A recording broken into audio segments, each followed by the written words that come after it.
చూస్ country delight, live better. ఇప్పుడే country delight app ని download చేసుకోండి. చెప్పాలంటే సినిమా ఇండస్ట్రీ నుంచి పాలిటిక్స్ లో చాలా మంది వెళ్తారు, ఆర్టిస్టులు, హీరోస్ కానీ పాలిటిక్స్ నుంచి సినిమాకి రావటం చాలా అరుదు, రేర్. ఎందుకంటే తొందరగా యాక్సెప్ట్ చేయరు పొలిటీషియన్స్. మనకొద్దు, మనకున్న క్రెడిబిలిటీ పోతుంది, వద్దు, అది ఇది అని చెప్తూ ఉంటారు కదా. మీరు ఎంటర్ అయ్యేటప్పుడు ఇలాంటివి ఏమన్నా ఎదురయ్యాయి సార్? నథింగ్. ఇండస్ట్రీ లేదు అసలు. ఫస్ట్ నేను మా ఫాదర్ మదర్ చెప్పిన తర్వాత చెప్పింది పెద్దనాన్న గారు, ఏదున్నా సరే you should work hard, it is not an easy field, there is lots of competition, you should give your best అనేది చెప్పారు. అంతే.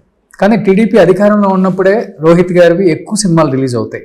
More than I think TDP అధికారంలో ఉన్నప్పుడు 15 సినిమాలు దాకా చేశారు మీరు. లాస్ట్ చూసుకుంటే వైసీపీ గవర్నమెంట్ లో ఒక సినిమా కూడా చేయలేదు. ఎందుకని? నా కెరియర్ స్టార్ట్ చేసినప్పుడు టీడీపీ పవర్లో లేదు. 2009 I did films even then. But ఏంటంటే నేను majority of the films I shot even 14 to 19 స్పాన్లో తీసుకున్నా సరే, సైన్ చేసి షూటింగ్ ప్రాసెస్లో ఉన్నవే 4-5 ఫిల్మ్స్ ఉన్నాయి. ఓకే. 14 ఎలక్షన్ కంటే ముందు. 19-18 గ్యాప్ తీసుకోవడానికి మెయిన్ రీజన్ ఏంటంటే I didn't like what I was doing. Okay. This is like a loop అండి. బేసిక్గా మనం మంచి సినిమాలు చేస్తున్నప్పుడు యూ టెన్ టు ఏంటంటే ఇది అయిపోయిన తర్వాత నెక్స్ట్ ఈ కథ వింటుంటావు. So it's like a loop. At a point ఏంటి అంటే I was chasing success, I was chasing numbers. నాకు నచ్చిన కథలు చేసిన రోజు I was very happy. Okay. But ఏంటంటే few of those films didn't give me the exact box office result. So దానివల్ల ఏంటంటే నా థాట్ ప్రాసెస్ మారి నేను ఇలా కమర్షియల్ సినిమాలు చేస్తే వర్కౌట్ అవుద్ది అని నా ఐడియాలజీని పక్కన పెట్టి చేయడం జరిగింది. After couple of films I realize ఏంటంటే ఇది ఎక్కడికి వెళ్ళట్లేదు. Even I was not enjoying those films. So I said okay, let's take a break. ఒక 1 year బ్రేక్ తీసుకొని ఎగ్జాక్ట్ మనం ఏం చేద్దాం అనుకుంటున్నాం అలాంటి ఫిల్మ్ తీసుకుందాం అని చెప్పి then I started working. But అంత లోపల కోవిడ్ రావడం, మా ఫాదర్ హెల్త్ బాగాలేకపోవడం, so these things got things delayed. అంతే. ఎప్పుడైనా మీరు చేసిన మూవీస్ చంద్రబాబు నాయుడు గారు పెదనాన్నతో కూర్చొని ఇంట్లో హ్యాపీగా అంటే ఇది చూసావా మా ఊడు కూడా ఎంత బాగా చేశాడని పెద్దనాన్న గారు ఫీల్ అవటం, పెద్దమ్మ ఫీల్ అవటం, అన్న ఫీల్ అవటం, వాళ్ళతో చూసిన పిక్చర్ అంటే ఏదని చెప్తారు మీది? బాణం అందరం చూసామండి. Okay. First film we had a review almost 3-4 days before the release. So బేసిక్గా I'm like a very calm person జనరల్గా, ఎక్సెప్ట్ ఫ్రెండ్స్ దగ్గర తప్ప generally I'm very introvert kind of. But వాళ్ళందరూ షాక్ అయ్యారు. ఓకే, యాక్టింగ్ అన్నాడు, ఏం చేస్తాడు అనే సెన్స్ నుంచి he did a sensible film అనే సెన్స్ ఒకటి క్రియేట్ అయింది. Okay. So they were very happy. And then పెద్దనాన్న గారు watch జోచ్తానంద, he like that, probably brothers bonding మీద కదా. So he like that film. మీరు పెద్దనాన్న గారి పక్కనే కూర్చున్నారా? నేను యుఎస్లో ఉన్నానండి అప్పుడు జోచ్తానందకి. సో ఆయన క్యూబ్లో ఇంట్లో చూశారు. సో ఈ సో దట్ ఫిల్మ్ ట్వైస్ అనుకుంటా. ఓ సూపర్. ఫ్యామిలీ సబ్జెక్ట్ కాబట్టి brothers bonding. Brothers. And real life లో నాన్నగారును చంద్రబాబు గారు కూడా అలానే ఉంటారా? దే వర్ వెరీ క్లోజ్ అండి. అంటే బేసిక్గా they started from a very humble background. So they were like supportive of very each other చాలా ఎక్కువ. ఏంటంటే కాలేజ్లో పెద్దనాన్న గారు స్టూడెంట్ పాలిటిక్స్ అప్పటి నుంచి daddy was always behind him, ఆయనకి సపోర్ట్ కింద కానీ. So they had a very good bonding, they had so many memories. Okay. So వాళ్ళిద్దరూ అంత బాగుంటున్నారు కాబట్టి. లోకేష్ గారు మీరు ఎలా ఉంటారు? We were like, చిన్నప్పుడు every summer use to come down to Tirupati, మేమంతా తిరుగుతుండే వాళ్ళం. యూస్ టు గో అన్నతో పాటు ఆల్ హెరిటేజ్ ప్లాంట్స్ తిరిగేవాళ్ళం. Even now because politics full time ఇంకా ఆయన అక్కడ ఉంటున్నారు కానీ, లేకపోతే from even till 2014 every week we use to meet up for lunch. We use to watch films, we use to hang out. So it was like common regular weekly ఏదో ఒకటి ఉండేది. ఇద్దరి మధ్య బాండింగ్ ఎక్కువ కాబట్టి చంద్రబాబు నాయుడు గారు, రామ్మూర్తి నాయుడు గారు చనిపోయినప్పుడు చెప్పాలంటే ఒక 1 or 2 days మనిషి కాలేదు, కొంత చాలా డిప్రెస్ అయిపోయారు. బ్రదర్ అంటే అంత ఇష్టం కాబట్టి. అండ్ కార్యక్రమాలు కూడా చూసుకుంటే దగ్గరుండి ఫ్రమ్ day 1 నుంచి కంప్లీట్ కార్యక్రమాలు అయిపోయే వరకు కూడా నిలబడి చేశారు. అండ్ నేను కూడా వచ్చాను ఆ రోజు.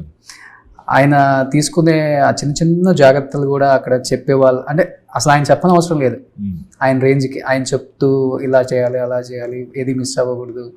మొత్తం బేసిక్గా పెద్దనాన్న గారు అండ్ లోకేష్ అన్నాడు.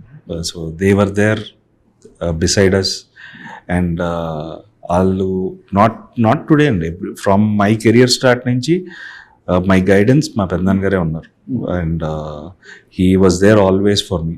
ఓకే. అలాగే when daddy was not well also every week he use to follow up with the doctors, everything ఆయనే పర్సనల్గా మాట్లాడుతుండేవాళ్ళు.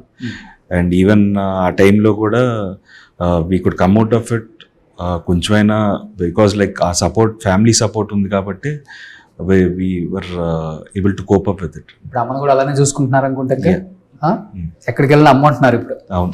నిన్న గృహప్రవేశంలో కూడా మిమ్మల్ని మిస్ అయ్యాం, బిజీగా ఉన్నారు కాబట్టి ఇక్కడ. సో అమ్మని చూడగానే అందరు నారా ఫ్యాన్స్ కావచ్చు చాలా హ్యాపీ ఫీల్ అయ్యారు. అవును, they are like the most important people in my life and my peddananna, my peddamma. The way they support, the way they encourage. So without them I don't think we are there. Okay. Yeah. పెద్దనాన్న దగ్గర నుంచి నేర్చుకుంది ఒకటి లైఫ్లో మీకు చాలా use అయింది అంటే ఏమని చెప్తారు? అన్న దగ్గర నుంచి ఒకటి బాగా యూజ్ అయింది అంటే, చిన్న ఏజ్లోనే ఈ స్థాయికి వచ్చారు కాబట్టి లోకేష్ గారు కూడా. పెద్దనాన్న గారి దగ్గర నుంచి first and foremost is being attentive. అది ఎవరు అనేది కాదు, but to listen to the other person is the first quality you should learn from. Even అలాంటి వాడు వెళ్ళి ఒక పావు గంట ఇది ఇలా అనుకుంటున్నానంటే he listen first. That is a very good quality. So అవతల వాళ్ళు ఏం చెప్తున్నారని వినగలిగే క్యాపబిలిటీ ఫస్ట్ ఉండాలి. So that is one quality I always admire and I make sure I can implement that in life. And Lokesh అన్న దగ్గర నుంచి one person who was return of, he comes back and says like I'm here to stay. Okay. That is one of the biggest achievements basically. అంటే 2019కి 2024కి that is huge. ఇంకా అలాంటిది that is one thing. It is like come back అంటే అలా ఉండాలనిపించింది. Super. అంటే పెద్దనాన్నంటే అంత ఇష్టం అన్నారు కాబట్టి నాకు తెలిసి ఆయన జర్నీలో మీరు బాగా అప్సెట్ అయింది అంటే ఆయన జైల్లో ఉన్నప్పుడు, అంతే కదా? అందరూ కూడా అంటే ఆయన ఐడియాలజీ, ఆయన్ని దగ్గర నుంచి చూసిన ఎవరికైనా it is very tough to take. So పాలిటిక్స్కే కాదు ఫ్యామిలీకి కూడా అంత ఇంపార్టెన్స్ ఇస్తారు. No, he is a family man. From 2009 నేను నా సినిమా అని చెప్పినప్పటి నుంచి the way they took care of me, the way they guided me. Everyone does mistakes. సినిమాల పరంగా కొన్ని తప్పులు చేసి ఉంటాను, but still the way they ask me and they say okay it is fine, next time you focus more on this, focus more on that. చెప్పే విధానం అనేది it is like it gives you more energy. Suman టీవీలో మీ personal and business promotions కోసం కింది నెంబర్కి contact చేయండి.